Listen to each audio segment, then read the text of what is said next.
ಭೋಜ್ಪುರ ಎಂಬ ಊರಾಗ 15-20 ಮನಿಯಾಗ ಸಾಗಿದೆ ಬದುಕು ಕತ್ತಲಾಗ.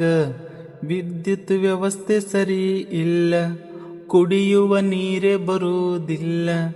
ಹಿಂಗೆ ಬದುಕು ಸಾಗ್ಯಾದ, ಜನರ ಜೀವನ ಕಷ್ಟ ಆಗ್ಯಾದ.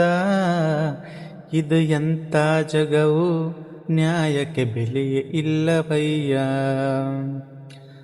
ಭರತ ತಿವರಿ ಎಂಬ ಯುವಕ ಪ್ರಶ್ನೆ ಶುರು ಮಾಡ್ಯಾನ ಎಲ್ಲದಕ್ಕ.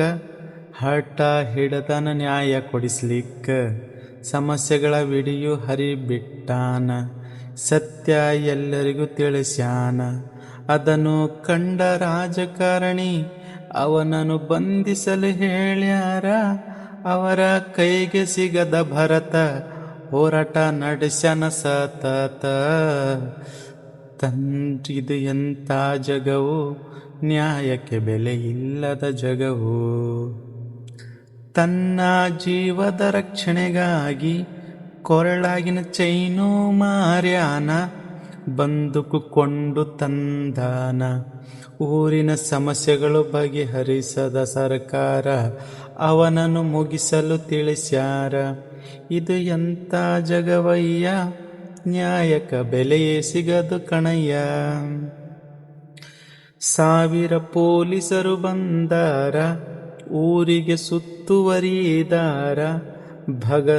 ಭರತಗ ಶರಣಾಗು ಅಂದಾರ, ಊರ ಉದ್ಧಾರ ಮಾಡುವೆ ಅಂದಾರ ಎಂಬ ಭರವಸೆ ಕೊಟ್ಟಾರ.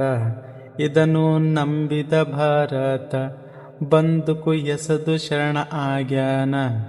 ಪೊಲೀಸು ಗುಂಡು ಹಾರಿಸಿ ಭರತನನ್ನು ಮೋಸದಿಂದ ಕೊಂದು ಗುಂಡು ಹಾರಿಸಿ ಬಿಟ್ಟಾರ. ಭರತ ಭಗತ ಸಿಂಗ ಆಗಿ ಹೋರಾಟ ಮಾಡ್ಯಾನ.